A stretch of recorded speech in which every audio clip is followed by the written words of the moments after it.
Bonjour à toutes et à tous. Alors déjà je voudrais m'excuser si jamais je me liquéfie littéralement au cours de cette vidéo. Il fait très chaud à Toulouse aujourd'hui, et quand il fait très chaud à Toulouse, il fait très chaud dans mon bureau. Aujourd'hui je voulais juste vous parler d'un des éternels débats de la photo, qui est: est-ce que le matériel fait le photographe? Est-ce que le matériel est vraiment important pour un photographe? Et pour répondre à cette question, je vais juste m'appuyer sur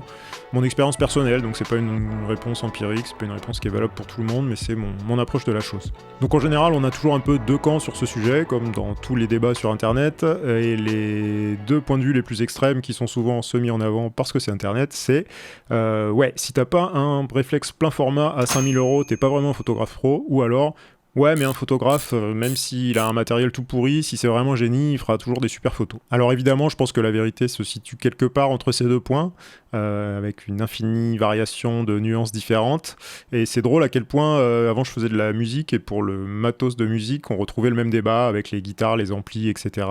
sur principalement les forums de matériel. Alors oui, un photographe de génie avec beaucoup d'expérience fera probablement des très belles photos, même avec du matériel très limité. Et à l'inverse, il est probable qu'un photographe amateur fera des plus belles photos s'il a un boîtier très haut de gamme par rapport à s'il a le premier boîtier qui lui tombe sous la main. Tout comme de la même manière, un guitariste de génie fera sonner même un bout de bois avec 2 cordes dessus.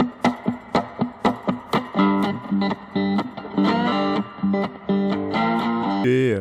un guitariste qui a très peu d'expérience sonnera peut-être quand même mieux sur du super matériel que sur du matériel très limité. Mais ce débat, pour moi, il rate un peu le point important, c'est qu'il se base surtout sur l'aspect technique et les impacts qu'ils vont avoir sur la pratique d'un photographe,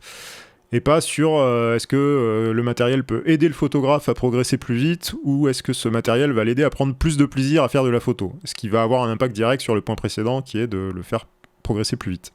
Alors pour ma part, j'ai pas eu des dizaines et des dizaines de boîtiers photo de toutes les marques possibles et imaginables, mais j'en ai eu quelques-uns, et je me rends compte déjà dans cet échantillon-là qu'il y en a qui m'ont beaucoup plus aidé à progresser que d'autres, et ce pour une raison très simple, c'est que j'avais tout le temps envie de les utiliser et de faire des photos avec. Alors je vous encourage pas forcément à acheter 200 boîtiers pour trouver l'élu, surtout si vous êtes au début de votre pratique, parce qu'en plus au début on sait pas forcément ce qu'on veut vraiment faire, et qu'est-ce qui nous parle, et quelles sont les qualités qu'on recherche dans un boîtier. Mais à l'inverse, je suis quand même persuadé que le matériel a une certaine importance dans notre évolution photographique à tous. Tout comme en musique, la première guitare électrique que j'ai achetée, je suis rentré dans un magasin à Pigalle, il y a un mec qui a fait un super solo sur une guitare, je l'ai acheté tout de suite les yeux fermés, et je me suis rendu compte des années après, en essayant d'autres types de modèles, que en fait, et avec l'expérience que j'avais acquise entre-temps de jouer de la guitare,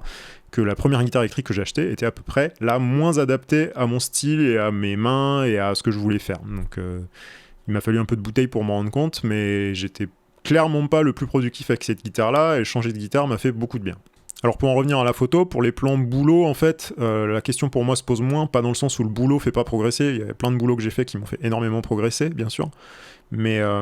quand j'ai un plan boulot, je prends le boîtier le plus adapté que j'ai sous la main. En général, j'ai 1 voire 2 boîtiers sous la main, un plutôt photo, un plutôt vidéo. Je prends le boîtier le plus adapté, et de toute façon, quand c'est un boulot payé, je sais que j'ai un objectif final, je sais ce que je veux rendre, et donc je fais toujours au mieux sur la durée impartie pour faire les plus beaux clichés. Donc entre guillemets, le boîtier que j'ai dans les mains va avoir une incidence là-dessus, mais il va pas jouer sur ma motivation, puisque ma motivation c'est que c'est du travail et que je veux que mon client soit le plus content possible. Par contre, à côté de ça, sur ma pratique personnelle ou semi-personnelle, parce que des fois en photo il y a un peu un entre-deux de si je veux que mon portfolio soit bien, je vais devoir faire des projets avec des gens qui vont vers ce que je veux, etc.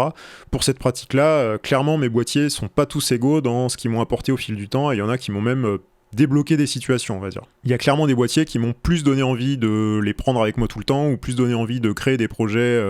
semi-professionnels, ou qui m'ont juste donné plus envie de retoucher plus de photos parce qu'elles étaient déjà un peu plus près de ce que je voulais, et donc je faisais un peu plus de zèle sur la retouche. Alors je vais pas refaire tout l'historique, mais pour moi le moment où le matériel a le plus influencé un déblocage dans ma pratique de la photo, c'est quand je suis passé du Panasonic Lumix GH5, qui est un super boîtier vidéo mais qui est pas spécialement orienté photo, mais qui était le seul boîtier que j'avais à ce moment-là pour faire de la photo, au Fujifilm X-T2. Alors j'utilisais le GH5 avec le Sigma 1835, qui est un zoom incroyable, qui est aussi bien que toutes les focales fixes, même haut de gamme, que j'ai essayé avant sur du micro 4 tiers. Mais du coup ça fait un combo entre ce boîtier qui pour un micro 4 tiers, le GH5 est quand même assez conséquent, et cet objectif qui est quand même assez solide. Ça me faisait un combo quasiment aussi lourd et encombrant qu'un gros Canon ou qu'un gros Nikon, sauf que niveau qualité photo, clairement, quand j'arrivais en post-production, je voyais bien que c'était pas un boîtier spécialement orienté photo, et que pour certains types de photos ça posait pas du tout de problème, mais pour d'autres types de photos, j'avais vraiment du mal à avoir les traitements couleurs et à avoir les profondeurs que je cherchais quand je retouchais mes photos. Alors pour resituer, parce que ça a une certaine importance, au moment où je suis passé du GH5 au X-T2, c'était, je sais pas, il y a 2 ans ou 3 ans, je sais plus, je retouchais, en pratique, dans les photos que je livrais, même à mes clients, il y avait peut-être les 3/4 de mes photos, au moins la moitié, voire les 3/4 de mes photos que je livrais en noir et blanc, parce que ma politique à l'époque, c'était que je galérais un peu avec les retouches couleurs, dans le sens où quand les couleurs étaient bien de base, j'arrivais à les amplifier, à les rendre jolies et tout, mais il y a plein de photos où j'arrivais pas à emmener les couleurs où je voulais, et dans ces cas-là, du coup, je les livrais plutôt en noir et blanc, parce que je trouvais qu'elles rendaient mieux en noir et blanc, tout simplement. Et donc voilà, j'étais un rapport à peu près de 3/4 de mes photos qui étaient livrées finalement en noir et blanc. Alors que 1 an après être passé au X-T2, je pense que j'étais à 80% de mes photos qui étaient livrées en couleur, si ce n'est plus. Et aussi en termes d'indicateurs qui ne trompent pas, sur ma partie perso, donc je parle pas des boulots payés, en photo, avant de passer au X-T2,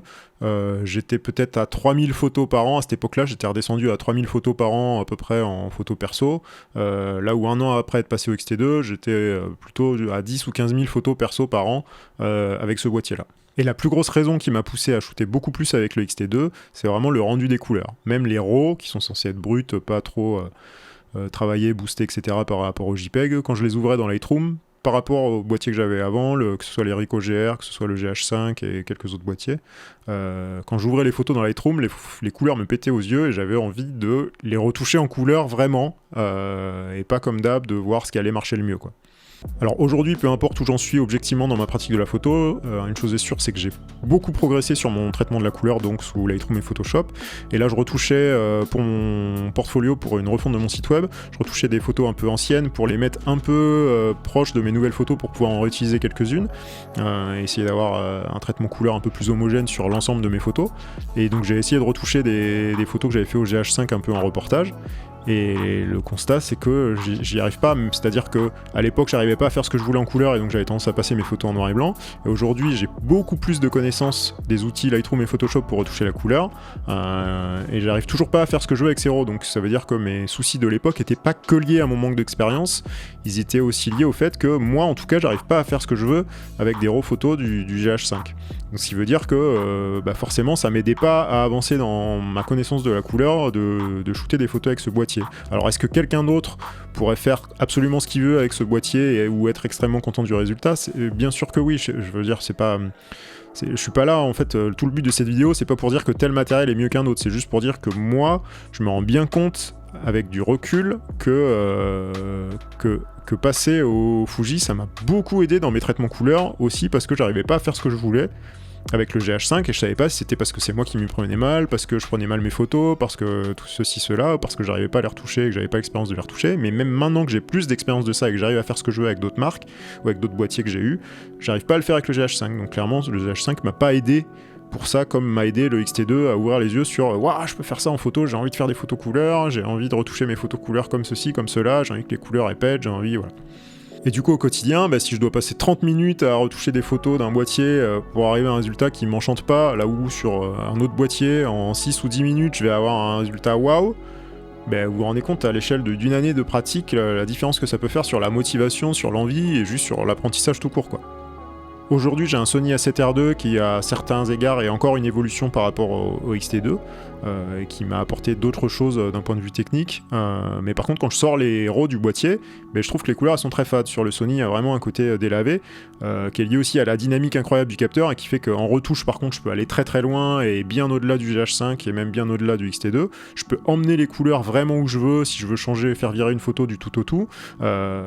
J'ai beaucoup plus de latitude qu'avec le X-T2, mais la question que je me pose, c'est si j'avais eu ce boîtier avant le X-T2, je pense pas que j'aurais eu le même déclic pour la couleur, parce que ma culture couleur, elle a été très influencée par le X-T2. Le fait d'avoir en sortie de boîtier ces couleurs un peu pastel ou flashy en fonction des situations, mais vraiment des contrastes et des couleurs beaucoup plus marqués que la 7R2, et beaucoup plus marqués que le GH5, ça a beaucoup participé à ma volonté de retoucher les choses en couleur, de pousser les couleurs, de pousser mes traitements, et de sortir principalement des photos couleurs. Donc en termes de capacité, le Sony est largement aussi capable que le X-T2, mais si je l'avais eu avant, je suis pas sûr que j'aurais eu autant d'envie de travailler intégralement en couleur. Et après, il y a encore d'autres raisons qui font que quand je suis passé du GH5 au X-T2, j'ai eu un gros redéclic photo qui sont pas liés à la couleur, qui sont juste au fait de l'encombrement qui est bien moindre, en tout cas que le combo que j'avais, parce que bien sûr que sur un GH5 qui est un micro 4 tiers, on peut trouver des objectifs très petits et très légers, qui est tout l'intérêt du système, sauf que moi je faisais principalement de la vidéo avec ce boîtier-là, et que le 18-35 Sigma en vidéo, il est juste fou par rapport à plein d'autres focales fixes que j'ai eu. Et donc il y a un aspect pratique en vidéo de garder tout le temps le même boîtier, le même objectif, mais qui en fait un truc très encombrant. Donc le X-T2 par rapport à ça, qui est ce contre quoi il se battait un peu, était beaucoup plus sympa, mais surtout en termes d'ergonomie et de look, c'est des détails, et bien sûr que quand on lit un test photo, on pense pas à ça en premier, parce qu'on se dit s'il est capable et que c'est le meilleur, qu'il a la meilleure définition et tout, c'est ça qui est important. Mais en fait, le X-T2, avec son look un peu vintage et son ergonomie, avec toutes les molettes et tout qui est dispo sous un clic, etc., surtout par rapport au Sony aussi, qui est en termes d'ergonomie assez catastrophique, mais il me donnait envie de shooter aussi par rapport à ça, quoi. À chaque fois que je le voyais, j'avais envie de l'embarquer, j'avais envie de le mettre dans mon sac, j'avais envie de le manipuler, j'avais envie de shooter, j'avais envie de déclencher avec. Bref, tout ça c'est des exemples très concrets mais qui s'appliquent bien évidemment qu'à moi. Et ce message c'est pas pour dire qu'il faut acheter tel modèle, telle marque, tel objectif, tel boîtier, mais c'est plus justement pour dire que selon votre pratique, il y a d'une part probablement des boîtiers qui sont beaucoup plus adaptés techniquement à ce que vous voulez faire. Si vous voulez faire de la photo de rue ou que du portrait en studio, ben, vous n'avez forcément pas du tout les mêmes contraintes. Mais pour moi, s'il y a une part plaisir dans votre pratique de la photo, s'il n'y en a pas c'est pas grave du tout, je suis pas du tout en train de juger ça, mais moi je sais qu'il y a une part plaisir dans ma pratique de la photo, même maintenant que c'est mon travail. S'il y a une part plaisir dans votre pratique de la photo, ben, je pense qu'il ne faut pas négliger cette part plaisir dans ce qu'elle peut vous apporter en termes de progression, quoi. Et du coup, si vous avez acheté votre boîtier parce que techniquement c'était écrit dans tous les tests que c'est le plus adapté à ce que vous voulez faire, mais qui vous fait pas du tout envie et que quand vous n'avez pas de boulot avec, ben, il est posé sur une étagère et que vous n'avez pas d'autres boîtiers avec lequel vous faire plaisir, ben, je vous encourage presque à remettre un peu ça en question et peut-être vous demander s'il y a quelque chose qui pourrait, selon où vous en êtes et si vous êtes encore en apprentissage, je pense que la plupart d'entre nous on est toujours en apprentissage, est-ce qu'il y a un boîtier qui pourrait vous permettre ça? Et c'est très paradoxal de ma part de dire ça parce que j'ai vraiment globalement dans la vie une approche assez minimaliste de la dépense et j'aime pas dépenser à tout va et je suis pas attaché à tester tous les matos. Je trouve que c'est un engrenage sans fin. Dès qu'on met le doigt dans le matos, on rachète 15 trucs et on essaye autre chose et on veut essayer autre chose et on veut tel accessoire. Mais à l'inverse, je pense que c'est important que le matériel soit pas une forme de frein à son envie de pratiquer en fait. Et en ça, pour moi, oui, le matériel a une importance, pas par sa définition technique, pas par le fait que c'est le meilleur pour faire ceci ou qu'il a telle capacité vidéo, mais pour moi il faut pas au moins que ce soit un frein à votre pratique, il faut qu'il vous donne envie de pratiquer le plus possible. Bref voilà, j'espère qu'il y avait quelque chose pour vous dans cette vidéo, si c'est le cas n'hésitez pas à me le dire dans les commentaires, n'hésitez pas à me dire si vous avez eu aussi des périodes où vous avez eu des déclics comme ça avec du matériel, et puis comme d'hab je vous invite à vous abonner, mettre un petit pouce, me lâcher un petit pourboire sur Tipeee si vous pouvez vous le permettre et que vous revenez régulièrement sur ces vidéos. Et voilà, tout ça dans l'idée de soutenir cette chaîne. Merci à vous, je vous dis à très vite. Ciao.